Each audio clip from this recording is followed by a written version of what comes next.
ಕೂಡ ನಿಮ್ಮದೇ ಆಗಿರ್ತಕ್ಕಂಥ ಯೂಟ್ಯೂಬ್ ಚಾನಲ್ ಸ್ಟಡಿ ವಿತ್ ಪರಶುರಾಮ್ಗೆ ಸ್ವಾಗತವನ್ನು ಕೋರ್ತೀನಿ. ಇಂದು SSLC ಮಂಡಳಿಯವರು ಬಿಟ್ಟಿರ್ತಕ್ಕಂಥ ವಿಜ್ಞಾನದ ಮಾದರಿ ಪ್ರಶ್ನೆ ಪತ್ರಿಕೆ 3ರ ಉತ್ತರಗಳನ್ನು ನೋಡೋಣ. ಆಲ್ರೆಡಿ 1-2 ಕ್ವಶನ್ ಪೇಪರನ್ನು ಕಂಪ್ಲೀಟ್ ಆಗಿ ಹಾಕಿದ್ದೀವಿ. ಇವಾಗ 3 ಮತ್ತು 4 ಬಿಟ್ಟಿದ್ದಾರೆ. ಅದರದ್ದು ಕೂಡ ಕೀ ಆನ್ಸರನ್ನು ಪೋಸ್ಟ್ ಮಾಡ್ತಾ ಇದ್ದೀವಿ. ಸೊ ದಯಮಾಡಿ ವಿಡಿಯೋಗಳನ್ನು ಲೈಕ್, ಶೇರ್ ಹಾಗೂ ಸಬ್ಸ್ಕ್ರೈಬ್ ಮಾಡೋದನ್ನು ಮಾತ್ರ ಮರೆಯದಿರಿ. ಎಲ್ಲ ವಿಡಿಯೋಗಳು ನಮ್ಮ ಯೂಟ್ಯೂಬ್ ಚಾನಲ್ನಲ್ಲಿದ್ದಾವೆ. ಸೊ ಹಿಂದಿನ ವಿಡಿಯೋಗಳು ಬೇಕಾದರೆ SSLC ಮಾಡೆಲ್ ಕ್ವಶನ್ ಪೇಪರ್ 1-2 ಅಂತ ಒಂದು ಪ್ಲೇಲಿಸ್ಟ್ ಲಿಂಕ್ ಇದೆ, ಅಲ್ಲಿ ಎಲ್ಲ ವಿಡಿಯೋಗಳು ಇದ್ದಾವೆ ನೋಡಿ. ಫಿಸಿಕ್ಸಲ್ಲಿ ಬಹು ಆಯ್ಕೆ ಪ್ರಶ್ನೆಗಳು 2 ಇದ್ದಾವೆ. ಮೊದಲ ಪ್ರಶ್ನೆ, ವಿದ್ಯುತ್ ಪ್ರವಾಹದ SI ಏಕಮಾನ ಅಂತ ಕೇಳಿದ್ರು. ಆಂಪಿಯರ್ ಅನ್ನೋದು ಸರಿಯಾದ ಉತ್ತರ. ಪ್ರಶ್ನೆ 2, ಕಣ್ಣಿನ ಮೊಸರದ ಸಂಗಮ ದೂರದ ಬದಲಾವಣೆಯನ್ನು ನಿಯಂತ್ರಿಸುವ ಭಾಗ ಅಂತ ಕೇಳಿದರೆ ಅದು ಸಿಲಿಯರಿ ಸ್ನಾಯುಗಳು ಅನ್ನೋದು ರೈಟ್ ಆನ್ಸರ್. ಪ್ರಶ್ನೆ 3, ವಿದ್ಯುತ್ ಮಂಡಲದಲ್ಲಿ ಉಪಯೋಗಿಸುವ ಕೆಳಗಿನ ಘಟಕಗಳ ಚಿಹ್ನೆ ಬರೀರಿ. ವಿದ್ಯುತ್ ಕೋಶ, ರಿಯೋಸ್ಟಾಟ್. ಇದು ವಿದ್ಯುತ್ ಕೋಶ ಆಗಿರ್ತದೆ, ಇದು ರಿಯೋಸ್ಟಾಟ್ ಆಗಿರ್ತದೆ. ಎರಡರಲ್ಲಿ ಏನಿವನ್ ನೀವು ಬರೀಬಹುದು. ಪ್ರಶ್ನೆ 4, ವಿದ್ಯುತ್ ಕಂಬದಿಂದ ಗೃಹ ಬಳಕೆಯ ವಿದ್ಯುತ್ ಉಪಕರಣಗಳಿಗೆ ನೇರವಾಗಿ ಸಜೀವ ತಂತಿ ಮತ್ತು ತಟಸ್ಥ ತಂತಿಗಳನ್ನು ಸಂಪರ್ಕಿಸಿದಾಗ ಆಗೋ ತೊಂದರೆಗಳೇನು ಅಂತ ಕೇಳಿದ್ದಾರೆ. ಸೊ ಏನಾಗ್ತದಪ್ಪ ಅಂದ್ರೆ ಓವರ್ಲೋಡ್ ಉಂಟಾಗ್ತದೆ, ಋಸ್ವ ಮಂಡಲ ಸಂಭವಿಸ್ತದೆ. ಇನ್ನು 2 ಮಾರ್ಕ್ಸ್ ಕ್ವಶನ್ಸ್ಗೆ ಬರೋಣ. 5ನೇ ಪ್ರಶ್ನೆ, ಗೃಹ ಮಂಡಲದಲ್ಲಿ ರೋಧಕಗಳನ್ನು ಸರಣಿ ಕ್ರಮದಲ್ಲಿ ಜೋಡಿಸುವುದಕ್ಕಿಂತ ಬದಲು ಸಮಾಂತರವಾಗಿ ಏಕೆ ಜೋಡಿಸ್ತಾರೆ ಅಂತ ಕೇಳಿದ್ದಾರೆ. ಸೊ ಉತ್ತರ ಏನಿತ್ತಪ್ಪ ಅಂದರೆ, ಸಮಾಂತರ ಜೋಡಣೆಯಲ್ಲಿ ರೋಧ ಕಡಿಮೆ ಆಗ್ತದೆ, ವಿಭಿನ್ನ ಸಾಮರ್ಥ್ಯವುಳ್ಳ ವಿದ್ಯುತ್ ಉಪಕರಣಗಳನ್ನು ವಿದ್ಯುತ್ ವಿಭಜನೆ ಮಾಡ್ತದೆ, ಆಮೇಲೆ ಒಂದು ಘಟಕ ಹಾಳಾದರೆ ಉಳಿದ ಘಟಕಗಳು ಹಾಳಾಗೋದಿಲ್ಲ, ಅವೆಲ್ಲವುಗಳು ಕಾರ್ಯನಿರ್ವಹಿಸ್ತವೆ. ಅದಕ್ಕಾಗಿ ಸಮಾಂತರ ಜೋಡಣೆಯೇ ಸೂಕ್ತ. ಮುಂದಿನ ಪ್ರಶ್ನೆ, ವೃತ್ತಾಕಾರದ ವಾಹಕ ಸುರುಳಿಯ ತಂತಿಗಳ ಮೂಲಕ ವಿದ್ಯುತ್ ಪ್ರವಹಿಸಿದಾಗ ಅದರಲ್ಲಿಯ ಕಾಂತೀಯ ಬಲರೇಖೆಗಳು ಹೇಗೆ ಗೋಚರಿಸ್ತವೆ ಅಂತ ಕೇಳಿದರು. ಈ ವೃತ್ತಾಕಾರದ ಕಾಂತೀಯ ಸುರುಳಿಯಲ್ಲಿ ತಂತಿ ಮೂಲಕ ವಿದ್ಯುತ್ ಪ್ರವಹಿಸಿದಾಗ ಅದರ ಸುತ್ತಲಿನ ಬಲರೇಖೆಗಳು ಏಕಕೇಂದ್ರೀಯ ವೃತ್ತಗಳ ಮಾದರಿಯಲ್ಲಿ ಗೋಚರಿಸ್ತವೆ. ಮುಂದಿನ ಪ್ರಶ್ನೆ, ಗೃಹ ಮಂಡಲದಲ್ಲಿ ಭೂಸಂಪರ್ಕ ತಂತಿಯ ಕಾರ್ಯವನ್ನು ವಿವರಿಸಿರಿ. ಇದು ಆಮೇಲೆ ಏಕಕೇಂದ್ರ ವೃತ್ತಗಳು ದೂರ ಸರಿದಂತೆ ದೊಡ್ಡದಾಗ್ತಾ ಹೋಗ್ತದೆ, ವೃತ್ತಾಕಾರದ ಸುರುಳಿಯ ಕೇಂದ್ರವನ್ನು ತಲುಪಿಸ್ತದೆ. ಇವೆಲ್ಲ ಈ ಪಾಯಿಂಟಲ್ಲಿ ಇತ್ತು. ಇನ್ನು ಭೂಸಂಪರ್ಕ ತಂತಿಯ ಕಾರ್ಯಗಳನ್ನು ಕೇಳಿದರೆ, ಇದು ಲೋಹದ ಮೇಲ್ಮೈ ಹೊಂದಿರುವ ವಿದ್ಯುತ್ ಉಪಕರಣಗಳ ಸುರಕ್ಷತೆಗಾಗಿ ಬಳಸ್ತಾರೆ. ಕಡಿಮೆ ರೋಧ ಹೊಂದಿರುವ ವಿದ್ಯುತ್ ಪ್ರವಾಹದ ಪಥವನ್ನು ಉಂಟು ಮಾಡ್ತದೆ. ಉಪಕರಣದಲ್ಲಿ ಯಾವುದೇ ರೀತಿಯ ವಿದ್ಯುತ್ ಸೋರಿಕೆ ಉಂಟಾದರೆ ಅದರ ವಿಭವಾಂತರವನ್ನು ಭೂಮಿಯ ವಿಭವಾಂತರಕ್ಕೆ ಸಮವಾಗಿ ಮಾಡ್ತದೆ. ಬಳಕೆದಾರರಿಗೆ ತೀವ್ರ ವಿದ್ಯುತ್ ಆಘಾತವಾಗೋದಿಲ್ಲ ಅನ್ನೋದು ಬರೀಬೇಕು. ಮುಂದಿನ ಪ್ರಶ್ನೆ, ಚಿತ್ರ ನೋಡಿ. ಸೊ ಚಿತ್ರ ನೋಡಿದಾಗ ಇಲ್ಲಿ ಸೂರ್ಯನ ಬೆಳಕಿನ ಕಿರಣ, ಮಳೆಯ ನೀರಿನ ಹನಿ ಅಂತ ಇದೆ. ಚಂದ್ರನ ಮೇಲ್ಮೈನಲ್ಲಿ ಈ ವಿದ್ಯಮಾನವನ್ನು ವೀಕ್ಷಿಸಬಹುದೇ? ಉತ್ತರವನ್ನು ಸಮರ್ಥಿಸಿ ಅಂತ ಕೊಟ್ಟಿದ್ರು. ಇಲ್ಲಿ ಚಂದ್ರನ ಮೇಲ್ಮೈ ಮೇಲೆ ಕಾಮನಬಿಲ್ಲು ನೋಡಲು ಸಾಧ್ಯನೇ ಇಲ್ಲ, ಏಕೆಂದರೆ ಚಂದ್ರನ ಮೇಲ್ಮೈ ಮೇಲೆ ವಾತಾವರಣ ಇರದ ಕಾರಣ ನೀರಿನ ಹನಿಗಳನ್ನು ಹಿಡಿದಿಡಲು ಸಾಧ್ಯ ಇಲ್ಲ.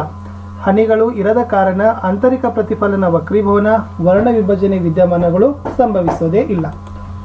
ಮುಂದಿನ ಪ್ರಶ್ನೆ 3 ಮಾರ್ಕ್ಸಿಗೆ ಕೇಳಿದ್ದು, ಫ್ಲೆಮಿಂಗನ ಎಡಗೈ ನಿಯಮ ಪರೀಕ್ಷಿಸುವ ಚಟುವಟಿಕೆಯನ್ನು ವಿವರಿಸಿರಿ.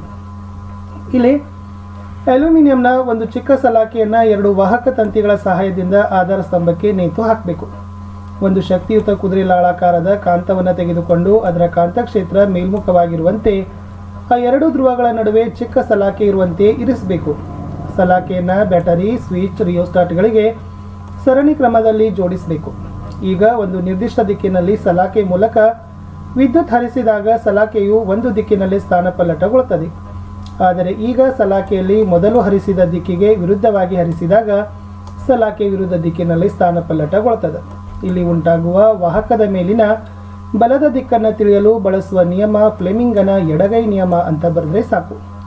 ಮುಂದಿನ ಪ್ರಶ್ನೆ 9, ಒಂದು ವಸ್ತುವನ್ನು P ನ ಮೊಸರದ ದೃಕ್ಕೇಂದ್ರ O ಪ್ರಧಾನ ಸಂಗಮ F1 ನಡುವೆ ಇರಿಸಿದಾಗ ಉಂಟಾಗುವ ಪ್ರತಿಬಿಂಬದ ರೇಖಾಚಿತ್ರವನ್ನು ಬರೀರಿ. ಈ ಉಂಟಾದ ಪ್ರತಿಬಿಂಬದ ಸ್ಥಾನ ಮತ್ತು ಸ್ವಭಾವವನ್ನು ತಿಳಿಸಿ ಅಂತ ಕೊಟ್ಟಿದ್ರು. ಇಲ್ಲಿ ಈ ತನ್ನಾಗಿರ್ತಕ್ಕಂಥ ರೇಖಾಚಿತ್ರ ಬರ್ತದೆ. ಪ್ರತಿಬಿಂಬದ ಸ್ಥಾನ ವಸ್ತು ಇರುವ ಮಸೂರ, ಸ್ವಭಾವ ಮಿಥ್ಯ ಮತ್ತು ನೇರ ಅಂತಕ್ಕದ್ದನ್ನು ಬರೆದ್ರೆ ಸಾಕು. ಪ್ರಶ್ನೆ 10, ಚಿತ್ರ ಗಮನಿಸಬೇಕು. ಯಾವ ಕಣ್ಣಿನ ದೋಷ ಇದೆ ಅನ್ನೋದನ್ನು ಹೆಸರಿಸಬೇಕು. ಈ ದೋಷಕ್ಕೆ ಕಾರಣ ಮತ್ತು ಈ ದೋಷವನ್ನು ಹೇಗೆ ಸರಿಪಡಿಸ್ತೀರಿ ಅಂತ ಕೇಳಿದ್ದಾರೆ. ಸೊ ಇದು ದೂರದೃಷ್ಟಿ ದೋಷ ಕಂಡು ಬರ್ತದೆ. ಇದಕ್ಕೆ ಮುಖ್ಯ ಕಾರಣಗಳು ಕಣ್ಣಿನ ಮೊಸರದ ಸಂಗಮ ದೂರ ಉದ್ದವಾಗಿರೋದು, ಕಣ್ಣು ಗುಡ್ಡೆ ಅತಿ ಚಿಕ್ಕವಾಗಿರೋದು. ಸೂಕ್ತ ಸಾಮರ್ಥ್ಯವುಳ್ಳ P ನ ಮೊಸರದ ಸಹಾಯದಿಂದ ನಾವು ದೂರದೃಷ್ಟಿ ದೋಷವನ್ನು ಸರಿಪಡಿಸಬಹುದು ಅಂತಕ್ಕಂಥ ಅಂಶವನ್ನು ಬರೆದ್ರೆ ಸಾಕು. ಇನ್ನೂ 2 ಪ್ರಶ್ನೆಗಳನ್ನು ಕೇಳಿದ್ರು. ನಕ್ಷತ್ರಗಳು ಮಿನುಗ್ತವೆ ಆದರೆ ಗ್ರಹಗಳು ಮಿನುಗೋದಿಲ್ಲ ಏಕೆ ಅಂತ ಕೇಳಿದ್ದಾರೆ. ಉತ್ತರ: ನಕ್ಷತ್ರಗಳಿಗೆ ಹೋಲಿಸಿದಾಗ ಗ್ರಹಗಳು ಭೂಮಿಗೆ ಬಹಳ ಹತ್ತಿರದಲ್ಲಿವೆ. ಗ್ರಹಗಳು ವಿಸ್ತರಿಸಿದ ಬೆಳಕಿನ ಮೂಲಗಳಂತೆ ಕಾಣ್ತದೆ. ನಾವು ಒಂದು ಗ್ರಹವನ್ನು ಹಲವಾರು ಬಿಂದು ಗಾತ್ರದ ಬೆಳಕಿನ ಮೂಲಗಳ ಸಂಗ್ರಹ ಎಂದು ಭಾವಿಸಿದರೆ ಒಟ್ಟು ಎಲ್ಲ ಬಿಂದುಗಳಿಂದ ನಮ್ಮ ಕಣ್ಣನ್ನು ತಲುಪುವ ಬೆಳಕಿನ ವ್ಯತ್ಯಾಸ ಎಲ್ಲ ಬಿಂದುಗಳ ಬೆಳಕಿನ ಸರಾಸರಿ ಹತ್ತಿರವಾಗ್ತದೆ.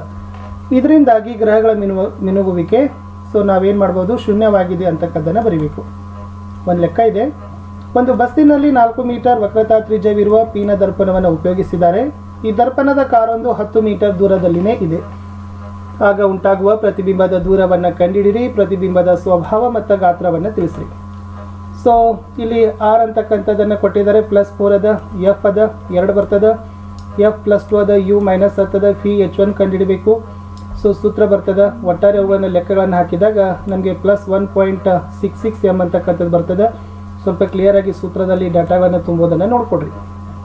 ಇನ್ನು H1 ಕಂಡುಹಿಡಬೇಕಾದ್ರೆ -P/U ಆವಾಗ ಬರೀತೀರಿ. ನಮಗೆ ಬರ್ತಕ್ಕಂಥದ್ದು H' ಎಷ್ಟಪ್ಪ ಅಂದರೆ 0.166 m ಅಂತಕ್ಕಂಥದ್ದು ಇತ್ತು. ಪ್ಲಸ್ ಅಂತಕ್ಕಂಥದ್ದಿದೆ. ಇಲ್ಲಿ ಪ್ರತಿಬಿಂಬದ ಗಾತ್ರ ಎತ್ತರ ಧನಾತ್ಮಕವಾಗಿರೋದ್ರಿಂದ ಮಿಥ್ಯ ಮತ್ತು ತಲೆನೇರ ಅಂತಕ್ಕಂಥ ಪ್ರತಿಬಿಂಬ ಅಂತ ಬರೆದ್ರೆ ಸಾಕು. ಓಮ್ನ ನಿಯಮವನ್ನು ಬರೀಲಿಕ್ಕೆ ಹೇಳಿದ್ದಾರೆ. 12A ಸ್ಥಿರ ತಾಪಮಾನದಲ್ಲಿ ಲೋಹದ ತಂತಿಯ ನಡುವಿನ ವಿಭವಾಂತರ ವಿದ್ಯುತ್ ಪ್ರವಾಹಕ್ಕೆ ನೇರ ಅನುಪಾತದಲ್ಲಿನೇ ಇರ್ತದೆ. ಇನ್ನು ಒಂದು ವಾಹಕ ರೋಧ ಅವಲಂಬಿಸಿರೋ ಅಂಶಗಳನ್ನ ಕೇಳಿದ್ದಾರೆ. 4 ಅಂಶಗಳು ಅವಲಂಬಿಸಿರ್ತಾವೆ.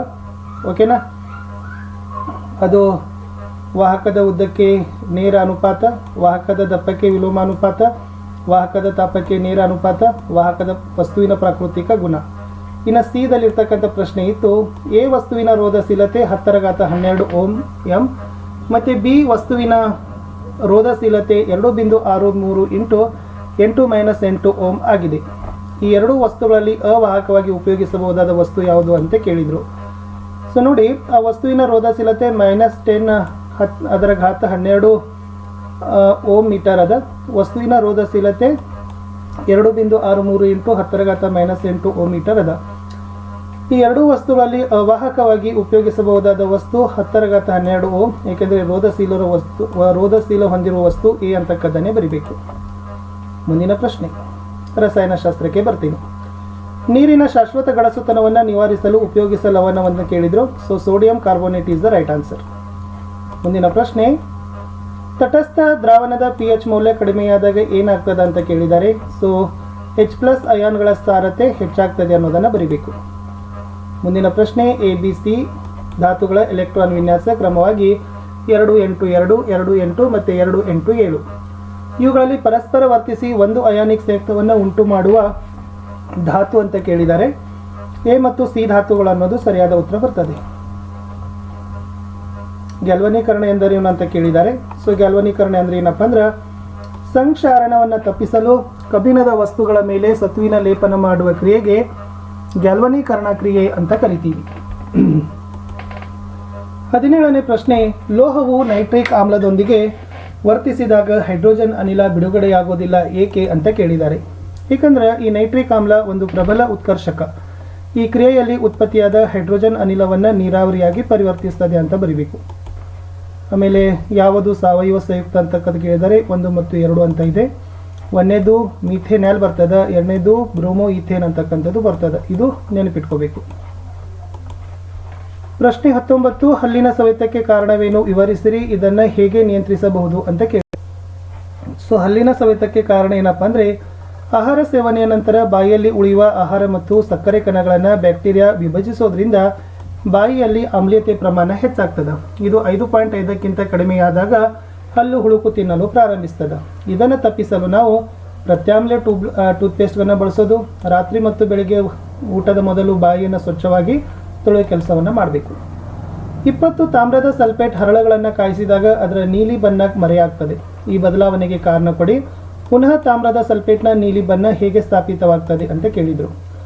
ಈ ತಾಮ್ರದ ಸಲ್ಫೇಟ್ ಹರಳುಗಳನ್ನು ಕಾಯಿಸಿದಾಗ ಅದರಲ್ಲಿನ ನೀರು ಆವಿಯಾಗ್ತದೆ ಮತ್ತು ಶುಷ್ಕ ತಾಮ್ರದ ಸಲ್ಫೇಟ್ ಉಂಟಾಗ್ತದೆ.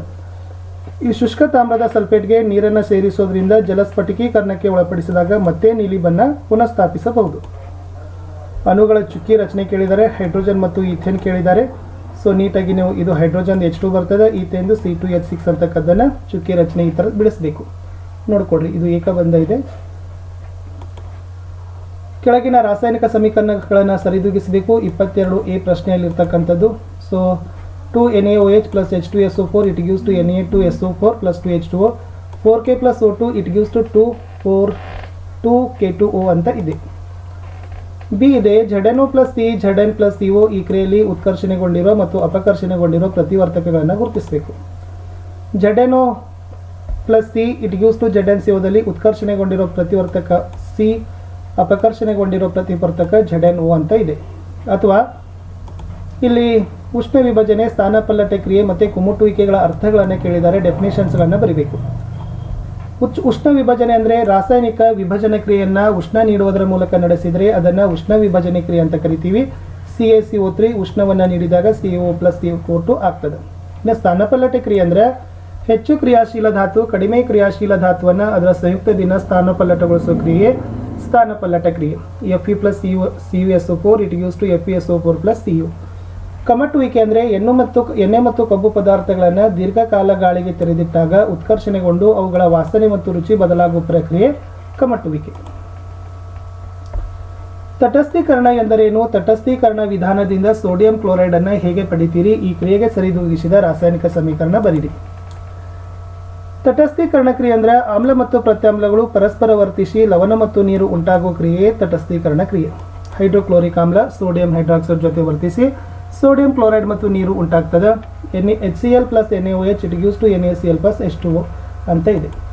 ಸೊ 24ರಲ್ಲಿ ಲೋಹದ ಮೇಲೆ ಹಬೆಯ ವರ್ತನೆ ತೋರಿಸೋ ಚಿತ್ರವನ್ನು ಬರೆದು ನಿರ್ಗಮನ ನಾಳ ಮತ್ತು ಹೈಡ್ರೋಜನ್ ಅನಿಲವನ್ನು ಗುರುತಿಸಿ. It's a very easy question. 25A ಸಾಬೂನುಗಳು ಸ್ವಚ್ಛಗೊಳಿಸುವ ಪ್ರಕ್ರಿಯೆ ಅಂತ ಕೇಳಿದ್ದಾರೆ. ಇದು ಉದ್ದ ಸರಪಳಿಯ ಕಾರ್ಬಾಕ್ಸಿಲಿಕ್ ಆಮ್ಲಗಳ ಸೋಡಿಯಂ ಮತ್ತು ಪೊಟ್ಯಾಷಿಯಂ ಲವಣಗಳಿಗೆ ಸಾಬೂನು ಅಂತೀವಿ. ಈ ಸಾಬೂನಿನ ಅಯಾನಿಕ್ ತುದಿ ನೀರಿನೊಂದಿಗೆ ವರ್ತಿಸಿದರೆ ಕಾರ್ಬನ್ ಸರಪಳಿಯು ಎಣ್ಣೆಯೊಂದಿಗೆ ವರ್ತಿಸುತ್ತದೆ. ಹೀಗೆ ಸಾಬೂನಿನ ತುದಿಗಳು ಮಿಸೈಲ್ ಎಂಬ ರಚನೆಯನ್ನು ಉಂಟು ಮಾಡುತ್ತದೆ. ಈ ಸಾಬೂನಿನ ಹೈಡ್ರೋಕಾರ್ಬನ್ ತುದಿಗಳು ಎಣ್ಣೆಯ ಹನಿಯ ಕಡೆಗೆ ಇರ್ತದೆ ಹಾಗೂ ಅಯಾನಿಕ್ ತುದಿಯು ಹೊರಮುಖವಾಗಿರ್ತದೆ. ಇದು ಎಮಲ್ಸನ್ ಅನ್ನು ಉಂಟು ಮಾಡ್ತದೆ. ಹೀಗೆ ಸಾಬೂನಿನ ಮಿಸೈಲ್ ನೀರಿನಲ್ಲಿ ಕೊಳೆಯನ್ನು ಕಿತ್ತು ಹೊರತೆಗೆಯಲು ಸಹಾಯ ಮಾಡ್ತದೆ. ಇನ್ನು ಎಸ್ಟರೀಕರಣ ಅಂದರೆ ಏನು? ಇದರ ಉಪಯೋಗಗಳನ್ನು ಕೇಳಿದ್ದಾರೆ. ಆಮ್ಲ ಮತ್ತು ಆಲ್ಕೋಹಾಲ್ಗಳ ನಡುವಿನ ಕ್ರಿಯೆಯಿಂದ ಎಸ್ಟರ್ಗಳು ಉಂಟು ಮಾಡುವ ಕ್ರಿಯೆಯೇ ಎಸ್ಟರೀಕರಣ. ಉಪಯೋಗಗಳು: ಎಸ್ಟರ್ಗಳು ಮಧುರ ಸುವಾಸನೆಯ ವಸ್ತುಗಳು, ಸುವಾಸಿಕ ಮತ್ತು ಸ್ವಾದಕಾರಕ ತಯಾರಿಕೆಯಲ್ಲಿ ಸಾಬೂನೀಕರಣ ಕ್ರಿಯೆಯಲ್ಲಿ ಬಳಸ್ತೀವಿ. ನೆಕ್ಸ್ಟ್, ಪರ್ಯಾಪ್ತ ಮತ್ತು ಅಪರ್ಯಾಪ್ತ ಹೈಡ್ರೋಕಾರ್ಬನ್ಗಳ ನಡುವಿನ ಎರಡು ವ್ಯತ್ಯಾಸಗಳನ್ನು ಕೇಳಿದ್ದಾರೆ. Very simple. ಪರ್ಯಾಪ್ತ ಕಾರ್ಬನ್ಗಳ ನಡುವೆ ಏಕಬಂಧ ಇರ್ತದೆ, ಅಪರ್ಯಾಪ್ತ ಕಾರ್ಬನ್ಗಳ ನಡುವೆ ದ್ವಿಬಂಧ ಅಥವಾ ತ್ರಿಬಂಧ ಇರ್ತದೆ. ಪರ್ಯಾಪ್ತ ಹೈಡ್ರೋಕಾರ್ಬನ್ಗಳು ಕಡಿಮೆ ಕ್ರಿಯಾಶೀಲ, ಅಪರ್ಯಾಪ್ತ ಹೈಡ್ರೋಕಾರ್ಬನ್ಗಳು ಹೆಚ್ಚು ಕ್ರಿಯಾಶೀಲ.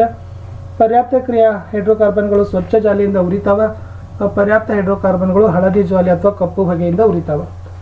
ಪರ್ಯಾಪ್ತ ಹೈಡ್ರೋಕಾರ್ಬನ್ಗಳು ಆದೇಶನ ಕ್ರಿಯೆಗೆ ಒಳಪಡ್ತಾವ, ಅಪರ್ಯಾಪ್ತ ಹೈಡ್ರೋಕಾರ್ಬನ್ಗಳು ಆದೇಶನ ಮತ್ತು ಸಂಕಲನ ಕ್ರಿಯೆ ಎರಡಕ್ಕೂ ಕೂಡ ಒಳಪಡ್ತಾವ. ಮುಂದಿನ ಪ್ರಶ್ನೆ, ರಚನಾ ಸಮಾಂಗಿ ಅಂದ್ರೇನು? ಬ್ಯೂಟೇನನ ಸಮಾಂಗಿಗಳ ರಚನೆಗಳನ್ನು ಬರೀರಿ. ಇದು ರಚನಾ ಸಮಾಂಗಿಯ ಅರ್ಥ. ಒಂದೇ ಅನುಸೂತ್ರ ಆದರೆ ವಿಭಿನ್ನ ರಚನಾ ಸೂತ್ರ ಹೊಂದಿರುವ ಕಾರ್ಬನ್ ಸಂಯುಕ್ತಗಳನ್ನು ರಚನಾ ಸಮಾಂಗಿ ಅಂತೀವಿ. ಬ್ಯೂಟೇನ್ ಅನುಸೂತ್ರ C4H10. So N butane, isobutane ಅಂತಕ್ಕಂಥ ಬರೆದು ಈ ಥರ ಬರೆದ್ರೆ ಕಂಪ್ಲೀಟ್ ಆಗ್ತದೆ. ಇಷ್ಟು ಫಿಸಿಕ್ಸ್ ಮತ್ತು ಕೆಮಿಸ್ಟ್ರಿ ಕೀ ಆನ್ಸರನ್ನು ತಂದಿದ್ದೀನಿ. ನಾನು ಸಿಗ್ತೀನಿ ಹೊಸ ವಿಡಿಯೋದಲ್ಲಿ. ಇಲ್ಲಿಯವರೆಗೆ ವಿಡಿಯೋ